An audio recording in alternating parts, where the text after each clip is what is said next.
हाँ तो नमस्कार जी, कैसे हैं आप सब। उम्मीद सब कोई अच्छे ही होंगे और पढ़ाई कर रहे होंगे। डियर स्टूडेंट, आप सभी के लिए मैं लेके आया हूँ झारखंड बोर्ड परीक्षा 2023 के लिए क्लास 10th के सामाजिक विज्ञान का रामबाण सीरीज। जी हाँ डियर स्टूडेंट, जैसा कि आपको पता है कि राम का जो बाण है वो कभी खाली नहीं लौटता है। ऐसे ही हमने लेके आया आपके लिए सामाजिक विज्ञान 20 मार्च के 2023 के होने वाले पेपर के लिए 200 से ज़्यादा ऑब्जेक्टिव प्रश्न जो आपके बोर्ड एग्जाम में छप चुका है। जी हाँ डियर स्टूडेंट, अगर आप बोर्ड एग्जाम जिस दिन देने जाएंगे 20 मार्च को, आप रियलाइज करेंगे, एनालाइज करेंगे कि किस तरह सर ने बताया था कि यही सारा क्वेश्चन आएगा और लगभग क्वेश्चन आप यहीं से देखने को मिलेंगे। जी हाँ डियर स्टूडेंट, उम्मीद करता हूँ जितने क्वेश्चन यहाँ पे आप कराए जाएंगे, 200 क्वेश्चन जो कराए जाएंगे, यहाँ से आपके बोर्ड एग्जाम में जो 40 क्वेश्चन पूछे जाएंगे उनमें से लगभग प्रश्न देखने को मिल सकेंगे। ये उम्मीद जताया जा सकता है, क्योंकि झारखंड बोर्ड जिस तरह से क्वेश्चन पूछ रही है पिछले कई वर्षों के दौरान, उसी में से सभी इंपॉर्टेंट क्वेश्चन को लिया गया है। हालांकि 40 में से 40 क्वेश्चन नहीं आएगा, ये हम दावा भी नहीं कर सकते, लेकिन इतना जरूर कह सकते हैं कि अगर आप ये 200 प्रश्न को करते हैं तो आपके बोर्ड एग्जाम में अच्छे खासे नंबर जरूर आएंगे। तो ये हमारा रामबाण सीरीज का पहला लेक्चर है, जिसमें आज हम लोग 40 प्रश्नों को करेंगे। इस तरह से हम 5 लेक्चर हर एक सब्जेक्ट में करेंगे, जिसमें 200 ऑब्जेक्टिव प्रश्न होगा।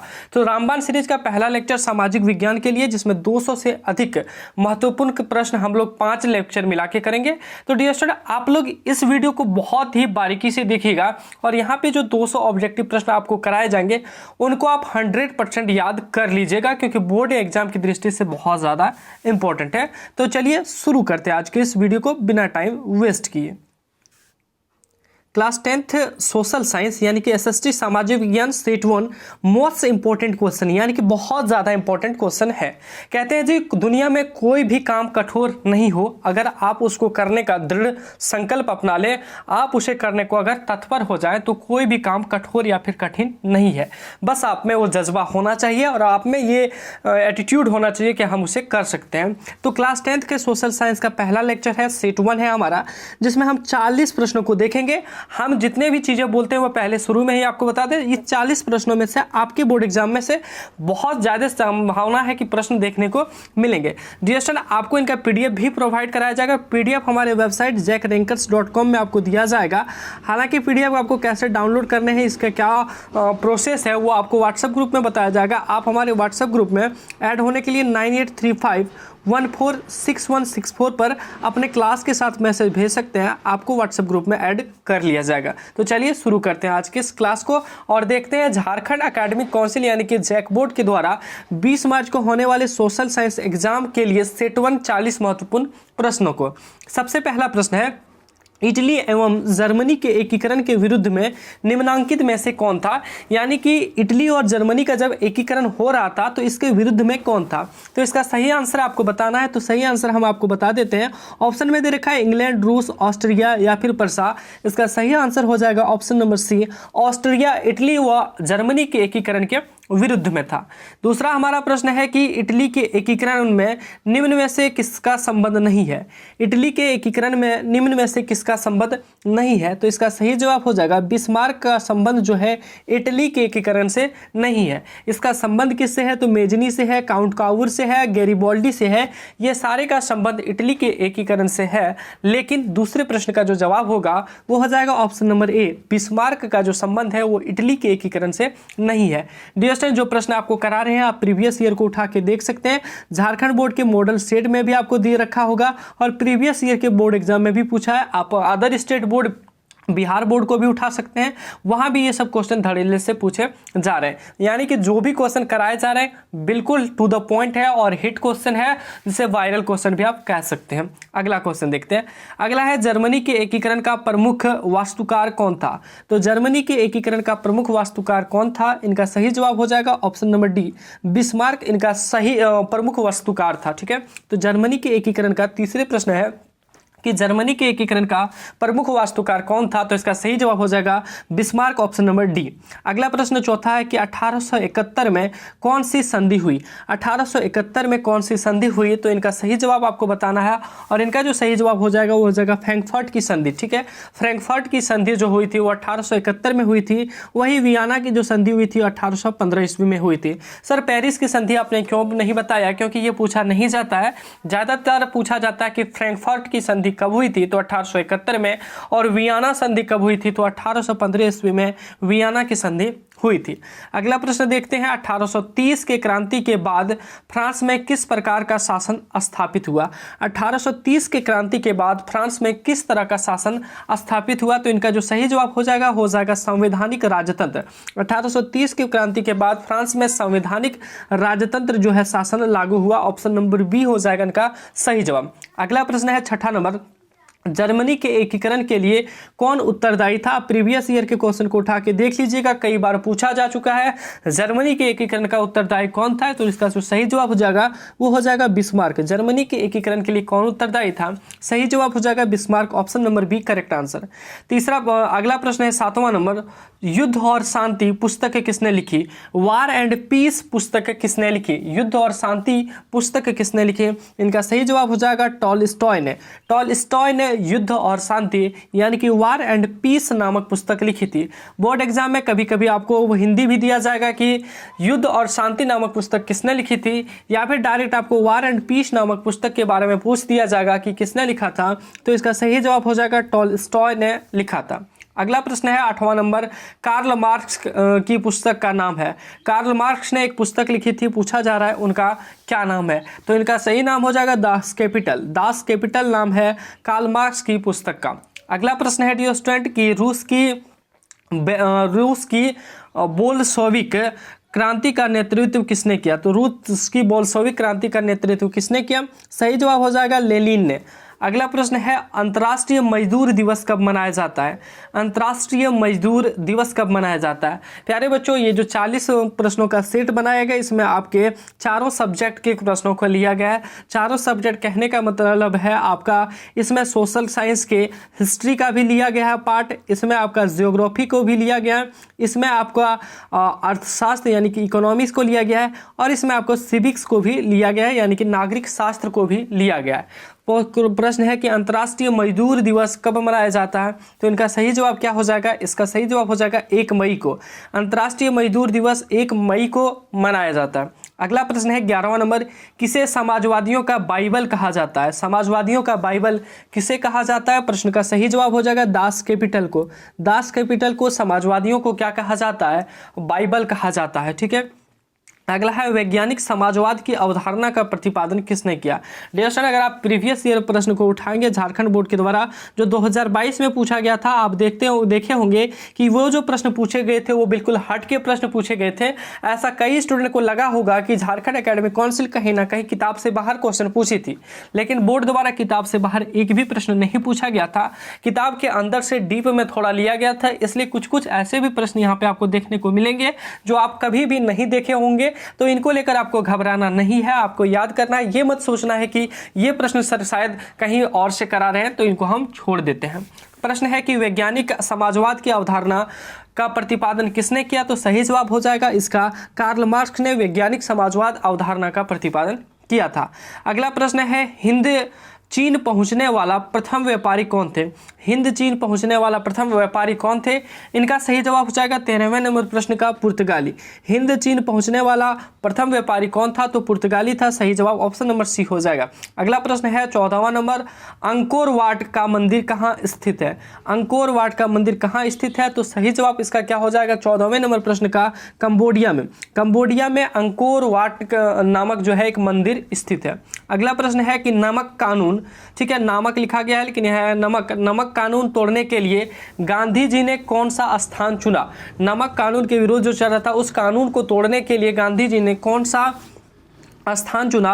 तो इस प्रश्न का सही जवाब हो जाएगा option number B Dandi. Dandi यात्रा कब हुई? आपको कमेंट सेक्शन में जवाब देना है कि दांडी की जो यात्रा हुई थी वो कब हुई थी। और ये जो दांडी वाला यात्रा का क्वेश्चन है वो बोर्ड एग्जाम में पूछा जा चुका है और इस बार भी पूछे जाने की बहुत ज़्यादा संभावना है। आपको बताना है कि गांधी जी ने दांडी यात्रा कब शुरू की थी। अगला प्रश्न है कि बंगाल का विभाजन कब हुआ? बंगाल का विभाजन कब हुआ? ये प्रश्न बहुत ज़्यादा इंपॉर्टेंट है, बोर्ड एग्जाम में कई बार पूछा भी गया है। तो बंगाल विभाजन कब किया गया? तो इसका सही जवाब हो जाएगा 1905 में। 1905 में बंगाल का विभाजन हुआ था। अगला प्रश्न है भारतीय राष्ट्रीय कांग्रेस की स्थापना कब हुई? तो इंडियन नेशनल कांग्रेस की स्थापना कब हुई, इसके बारे में पूछा गया। तो ये आप बचपन से पढ़ते आ रहे हैं। इसका जो सही जवाब हो जाएगा 17वें नंबर प्रश्न का, वो हो जाएगा ऑप्शन नंबर बी 1885। 1885 ईस्वी में भारतीय राष्ट्रीय कांग्रेस की स्थापना की गई थी। बोर्ड एग्जाम में कभी कभी पूछा जाता है कि मुस्लिम लीग की स्थापना कब की गई थी। तो मुस्लिम लीग की जो स्थापना की गई थी वो 1906 में की गई थी। बहुत ही ज़्यादा दोनों इंपॉर्टेंट है, ठीक है। बंगाल का विभाजन कब हुआ था, तो वो बहुत ज़्यादा इंपॉर्टेंट है। भारतीय राष्ट्रीय कांग्रेस की स्थापना और मुस्लिम लीग की स्थापना कब की गई थी, ये तीनों ही प्रश्न बहुत ज़्यादा इंपॉर्टेंट है। अगला प्रश्न है सेफ्टी लैंप का आविष्कार किसने किया? सेफ्टी लैंप का आविष्कार किसने किया, यह प्रश्न पूछा गया। तो इसका सही जवाब हो जाएगा 18वें नंबर प्रश्न का हम्फ्री डेवी ने। किसने किया था? हम्फ्री डेवी ने। ऑप्शन नंबर सी हो जाएगा सही जवाब। डियर स्टूडेंट, आप निश्चित तौर पे निश्चिंत रहिए कि यहाँ से जो 200 प्रश्न कराए जा रहे हैं वो बहुत ज़्यादा इंपॉर्टेंट है और आप इसको बार बार पढ़िए, जितना बार हो सके उतना बार आप देखिए, क्योंकि बोर्ड एग्जाम में इनका बेनिफिट आपको मिलेगा। हालांकि हम यहीं तक नहीं रुकेंगे, आगे जो भी इंपॉर्टेंट प्रश्न हमको लगेगा और उसके लिए हम वीडियो लाते रहेंगे।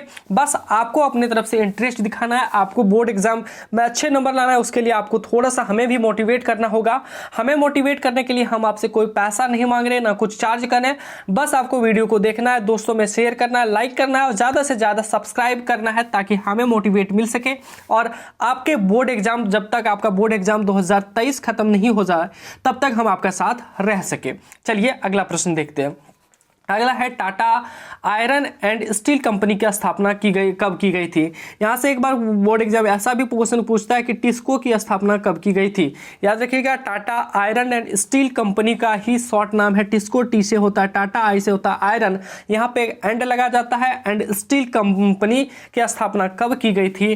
तो यही पूछा जाता है कि टिस्को की स्थापना कब की गई थी। याद रखिएगा, टिस्को की स्थापना 1907 ईस्वी में की गई थी। 1907 में टिस्को की स्थापना की गई थी, ठीक है। अगला प्रश्न है गोलघर का निर्माण कब हुआ? यह प्रश्न पूछा गया है, गोलघर का निर्माण कब हुआ? डेस्टन गोलघर पटना में है, गोलघर का निर्माण पूछा गया है। यह प्रश्न बिहार बोर्ड में ज्यादा पूछा जाता है, लेकिन इनका जो सही जवाब हो जाएगा वो हो जाएगा 1786 में गोलघर का निर्माण किया गया। अगला प्रश्न देखते हैं कि पूंजीगत वर्ग के द्वारा किस वर्ग का शोषण होता है? यानी कि जिसके पास पैसा होता है, बहुत ज्यादा पूंजी होता है, उस वर्ग के व्यक्ति किस वर्ग का अधिक से अधिक शोषण करते हैं, यह क्वेश्चन पूछा गया। तो इसका सही जवाब हो जाएगा श्रमिक वर्ग। देखते होंगे श्रमिकों का बहुत ज्यादा शोषण कहाँ किया जाता है? पूंजीपति जो होते हैं, पूंजीपति वर्ग जो होते हैं, जिसके पास बहुत ज्यादा पैसा होता है, वो गरीब व्यक्ति, श्रमिक व्यक्तियों का क्या करते हैं? शोषण करते हैं, जबरदस्ती काम कराते हैं, कम पैसे देते हैं। बहुत चीजें ऐसे देखने को आपको मिलेंगे। हालांकि सभी पूंजीपति ऐसे नहीं होते, लेकिन लगभग ऐसे ही होते हैं, ठीक है। अगला प्रश्न देखते हैं। अगला प्रश्न है गार्डन सिटी की योजना किसने बनाई? गार्डन सिटी की योजना किसने बनाई? 22वें नंबर प्रश्न का सही जवाब हो जाएगा एवेंजर हावर्ड ने गार्डन सिटी की योजना बनाई थी। अगला प्रश्न है विश्वव्यापी आर्थिक संकट किस वर्ष पर आरंभ हुआ था? विश्वव्यापी आर्थिक संकट किस वर्ष आरंभ हुआ था? इनका सही जवाब हो जाएगा ऑप्शन नंबर सी 1929 में। ये प्रश्न चाहे तो आप छोड़ भी सकते हैं, क्योंकि ये जो प्रश्न है वो आपदा प्रबंधन से लिया गया है और आपके वो सिलेबस से हटा दिया गया है। हालांकि सर क्यों लिए आपदा प्रबंधन से? क्योंकि ये क्वेश्चन पूछा जा सकता है, ये कहीं ना कहीं आपका अदर सब्जेक्ट से भी मैच करता है। तो विश्वव्यापी आर्थिक संकट किस वर्ष हुआ था? तो 1929 में हुआ था। यह क्वेश्चन आपका हिस्ट्री से ही मैच करता है, ठीक है। अगला प्रश्न देखते हैं। अगला प्रश्न है कि गिरमिटिया किसे कहते हैं? गिरमिटिया किसे कहते हैं? ये बहुत ज्यादा इंपॉर्टेंट है और ये जो प्रश्न है उसको, ये जियोग्राफी का प्रश्न, ठीक है। तो गिरमिटिया किसे कहते हैं? 24वें नंबर प्रश्न का सही जवाब हो जाएगा अनुबंधित मजदूर को गिरमिटिया कहा जाता है। Option number A correct answer होगा। अगला देखते हैं, किस पत्र ने रातों रात वानक्यूलर प्रेस एक्ट से बचने के लिए अपनी भाषा बदल दी? कौन सा पत्र है, किस पत्र ने जो है रातों रात वानक्यूलर प्रेस एक्ट से बचने के लिए अपनी भाषा ही बदल दी? इसका सही जवाब हो जाएगा ऑप्शन नंबर सी अमृत बाजार पत्रिका नामक एक पत्रिका था, अमृत बाजार पत्रिका, जिसने वानक्यूलर प्रेस एक्ट से बचने के लिए अपनी भाषा को बदल लिया था। अगला प्रश्न है जी 26वां नंबर, अगला है कि गुटेन वर्ग का जन्म हुआ था। गुटेन वर्ग का जन्म कहाँ हुआ था? तो इसका सही जवाब जो होगा ऑप्शन नंबर बी, जर्मनी में गुटेन वर्ग का जन्म हुआ था। ठीक है, ये प्रश्न आपका हिस्ट्री का था। अगला जो प्रश्न है वो है सिविक्स का, कि भारतीय संविधान के बारे में इनमें से कौन सा कथन सत्य है। यहाँ पे 4 ऑप्शन आपको दिए गए हैं, ये चारों ऑप्शन आपको पढ़ने होंगे। ऑप्शन ए दे रखा है कि यह धर्म के आधार पर भेदभाव मनाही करता है। कहा गया कि यह धर्म के आधार पर भेदभाव मनाही करता है, सत्य कथन पूछा गया। उसके बाद दूसरा दिया गया, यह एक धर्म को राजकीय धर्म बनाता है, गलत बात है जी। आप जानते होंगे कि भारत का संविधान किसी भी धर्म को प्रमुख दर्जा नहीं दिया गया है, यह धर्म निरपेक्ष है, ये भी कथन गलत है। ये भी धर्म के आधार पर भेदभाव नहीं करता है, ये भी क्वेश्चन गलत है, ये भी मतलब स्टेटमेंट जो है गलत है। तीसरा स्टेटमेंट दे रखा है कि सभी लोगों को कोई भी धर्म मानने की आज़ादी देती है। जी हाँ दोस्तों, आपको पता है कि भारत का जो संविधान है सभी लोगों को कोई भी धर्म मानने की आज़ादी देती है। आप चाहे जिस भी धर्म को अपना सकते हैं वो अपना सकते हैं, ये ऑप्शन सही है। अगला देख लेते हैं कि किसी धार्मिक समुदाय में सभी नागरिकों को बराबरी का अधिकार देता। किसी भी धार्मिक समुदाय में सभी नागरिकों को बराबरी का अधिकार देता है, ये गलत बात है, क्योंकि यहाँ से धर्म की कोई भी अलग से पहचान नहीं दी गई है। तो सही जवाब हो जाएगा ऑप्शन नंबर सी, ये सत्य है। ठीक है, बाकी गलत है। अगला है 16वीं लोकसभा में महिला सदस्यों की संख्या कितनी थी। 16वीं लोकसभा जब चुनाव हुआ या फिर 16वीं जो लोकसभा हुई उसमें महिला सदस्यों की संख्या कितनी थी? तो इसका सही जवाब हो जाएगा 28वें नंबर प्रश्न का ऑप्शन नंबर क्या हो जाएगा? सी हो जाएगा 65 जी। आपको याद होगा कि 65 महिला कैंडिडेट थी। ठीक है, अगला है ग्राम पंचायत का कार्यकाल कितने वर्ष का होता है। आपके जो मुखिया जी होते हैं, आपके जो वार्ड परिषद होते हैं, यानी कि ग्राम के जो पंचायती राज होता है उसका कार्यकाल कितना होता है, ये प्रश्न पूछा गया। तो आप बिल्कुल जानते हैं सर 5 वर्ष होता है, ये प्रश्न तो हम आंख बंद करके भी टिक लगा सकते थे। अगला प्रश्न है कि वर्तमान में भारत में कितने केंद्र शासित प्रदेश हैं। वर्तमान में भारत में कितने केंद्र शासित प्रदेश हैं? तो याद रखिएगा 8 केंद्र शासित प्रदेश है। आपको ये कमेंट में करना है कि भारत में वर्तमान में कितने अभी राज्य हैं जिसे स्टेट कहा जाता है। भारत में वर्तमान में अभी कितने स्टेट हैं उसको आपको कमेंट सेक्शन में करना है। अगला प्रश्न देखते हैं 31वां नंबर, लोक जनशक्ति पार्टी का चुनाव चिन्ह क्या है। लोक जनशक्ति पार्टी का चुनाव चिन्ह क्या है? तो सही जवाब हो जाएगा बंगला। ठीक है, बंगला जी, बंगला यानी कि कोई भाषा नहीं, बंगला आप जनरल समझ सकते हैं। बंगला इज कॉल्ड अ घर। ठीक है, घर वाला बंगला। तो लोक जनशक्ति पार्टी का चुनाव चिन्ह बंगला है। राजद पार्टी का चुनाव चिन्ह लालटेन है। और आपका जो तीर धनुष है जी वो किसका है? आपको कमेंट सेक्शन में बताना है तीर धनुष जो है वो किस पार्टी का चुनाव चिन्ह है। साथ ही साथ जैसा कि आपको पता है कि भारतीय जनता पार्टी का जो चुनाव चिन्ह है वो कमल का फूल है, आपको ये भी पता होना चाहिए। अगला प्रश्न है बांग्लादेश कब स्वतंत्र हुआ। दोस्तों, बांग्लादेश कब स्वतंत्र हुआ? 32वें नंबर प्रश्न का हुआ 1971। 1971 में बांग्लादेश जो है कब क्या हुआ? स्वतंत्र हुआ। अगला प्रश्न देखते हैं कि आर्थिक विकास का तीसरा क्षेत्र क्या है। आर्थिक विकास का तीसरा क्षेत्र क्या है? 33वें नंबर प्रश्न का हो जाएगा सेवा क्षेत्र। आपको पता होना चाहिए पहले क्षेत्र में क्या आती है जी? कृषि आती है। दूसरे क्षेत्र में क्या आता है? उद्योग और निर्माण आता है। उद्योग और निर्माण आता है दूसरे क्षेत्र में। और तीसरे क्षेत्र में क्या आता है? सेवा का क्षेत्र। और सेवा हम लोग किसको बोलते हैं? जैसे जी यातायात हो गया, बैंक हो गया, टीचर हो गया, हम भी आपको एक सेवा ही दे रहे हैं। तो तीसरे में आता है सेवा का क्षेत्र। अगला प्रश्न देखते हैं अर्थव्यवस्था के किस क्षेत्र से हरित क्रांति संबंधित है जी। हरित क्रांति किससे संबंधित है? आप ये जानते हैं कि हरित क्रांति सर कृषि से संबंधित है।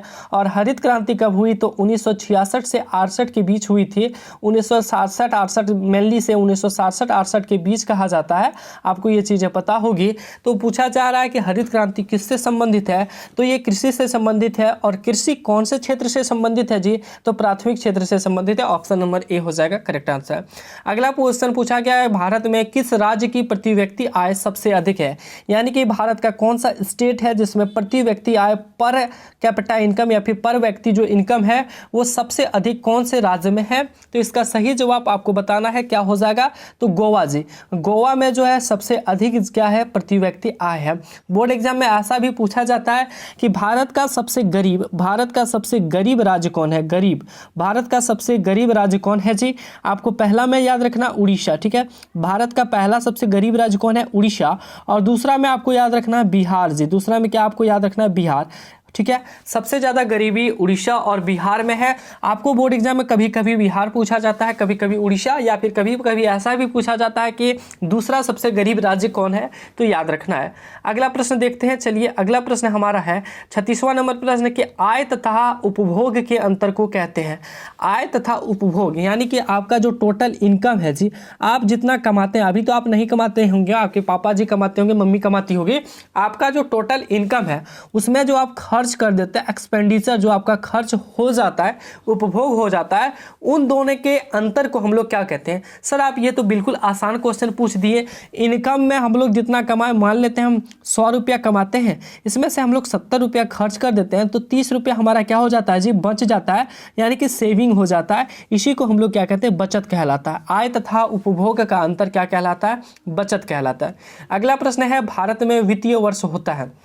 भारत में वित्तीय वर्ष होता है यानी कि भारत में वित्तीय वर्ष यानी कि वित्त कब लागू किया जाता है। आप जनरली वित्त बोल सकते हैं, या फिर आप देखते होंगे बोला जाता है कि बजट लागू हुआ। बजट नहीं जी, यहाँ से आप बजट मत लीजिए। पूछा जा रहा है कि भारत में वित्तीय वर्ष कब होता है। आपको पता होना चाहिए 1 अप्रैल से मार्च तक सभी चीज़ें समाप्त हो जाती है, उसके बाद 1 अप्रैल से वित्तीय वर्ष चालू हो जाती है, यानी कि नए साल का कार्यकाल चालू हो जाता है। ठीक है। अगला प्रश्न है निम्न में से कौन एशिया का सबसे बड़ा परमाणु शक्ति केंद्र है। सबसे बड़ा परमाणु शक्ति केंद्र एशिया का कौन सा है जी, ये बिल्कुल आसान क्वेश्चन है। तारापुर सबसे बड़ा एशिया का परमाणु शक्ति केंद्र है। अगला है सोपानी कृषि प्रचलित है। सोपानी कृषि प्रचलित है जी, क्वेश्चन पूछा गया सोपानी कृषि प्रचलित है तो कहां प्रचलित है। इसका सही जवाब हो जाएगा उत्तराखंड में। उत्तराखंड में जी सोपानी कृषि प्रचलित है। और आपको बताना है सबसे ज्यादा सीढ़ी नुमा खेती किस राज्य में की जाती है। जो भी क्वेश्चन हम पूछे हैं उसका आंसर आपको कमेंट सेक्शन में 100% देना ही देना है। सीढ़ी नुमा खेती कहाँ की जाती है, आपको ये बताना है। अगला है निम्न में से कौन से राज्य में सबसे अधिक या सर्वाधिक वन क्षेत्र है। ये क्वेश्चन बहुत ज्यादा इंपॉर्टेंट है, पूछा भी गया है। तो सबसे ज्यादा वन किस में है, कौन से राज्य है, भारत का कौन सा स्टेट है जिसमें सबसे ज्यादा वन पाए जाते हैं। तो इसका सही जवाब हो जाएगा ऑप्शन नंबर ए, एमपी जी, मध्य प्रदेश भारत का सबसे ज्यादा सर्वाधिक वन वाला क्षेत्र है। ड्यूरेशन ये थे आज के 40 महत्वपूर्ण प्रश्न। आपको इसका पीडीएफ कुछ इस तरह से नीचे दिए गए पैटर्न पे मिल जाएगा, जिसमें आपको टोटल आंसर भी दिया गया है, सभी प्रश्नों का आंसर भी है। और यहाँ पे साथ साथ आपको हमारे वेबसाइट jackrankers.com www.jackrankers.com में भी इसका पीडीएफ देखने को मिल जाएगा। साथ ही साथ news with aspirants YouTube channel के लिंक में दिए डिस्क्रिप्शन, यानी कि इसी यूट्यूब चैनल के डिस्क्रिप्शन में भी आपको पीडीएफ का लिंक कुछ ही देर बाद प्रोवाइड करा दिया जाएगा। साथ ही साथ ये वीडियो अच्छी लगी तो हमारे यूट्यूब चैनल को जरूर से जरूर सब्सक्राइब करें। इस वीडियो को दोस्तों में जरूर शेयर करें ताकि उस सभी जरूरतमंद के पास ये वीडियो पहुंच सके जिसको बोर्ड एग्जाम में अच्छे नंबर लाने हैं और बोर्ड एग्जाम की तैयारी नहीं कर पाए। ड्यूरेशन अगर आप चाहते हैं हमारे लिए कुछ हेल्प करें, अगर आप चाहते हैं कि हमारी जो टाइपिंग का खर्च आता है या फिर हमसे थोड़ी बहुत हेल्प करना चाहते हैं, तो आप हमारे इस QR कोड पर पेमेंट कर सकते हैं। QR कोड पर का स्कैन करके आप अपने इच्छा अनुसार कुछ भी पेमेंट कर सकते हैं। जो भी आपको लगे, हमारे टाइपिंग का जो खर्च आता है उसके लिए आपको जो भी लगे 100-50 जो भी पेमेंट कर सकते हैं आप इसमें कर सकते हैं। इसमें किसी की भी कोई पाबंदी नहीं है कि आपको पेमेंट करना ही है। डियर स्टूडेंट, मिलते हैं आप सबों के बीच अगली वीडियो में। उससे पहले एक बार पुनः आपसे रिक्वेस्ट करूंगा, वीडियो अच्छी लगी है तो वीडियो को एक लाइक जरूर करें। साथ ही साथ कमेंट में ये बताएं कि हमसे क्या आगे किया जाए, कैसा फीडबैक रहना चाहिए। दोस्तों में शेयर करना नहीं भूलिएगा ताकि उनको भी हेल्प मिले। और इस यूट्यूब चैनल पर नए चैनल को सब्सक्राइब नहीं किए तो सब्सक्राइब कर नोटिफिकेशन बेल को जरूर प्रेस कर लें, बेल बटन को दबा लें ताकि आने वाले और भी वीडियो का नोटिफिकेशन मिल सके। साथ ही साथ व्हाट्सएप ग्रुप में ऐड नहीं हुए तो हमारे व्हाट्सएप नंबर 9835146164 पर मैसेज भेजकर अपने क्लास के साथ हमारे ग्रुप में ऐड हो सकते हैं। मिलते हैं अगले वीडियो में, तब तक के लिए सभी को टाटा बाय बाय, जय हिंद।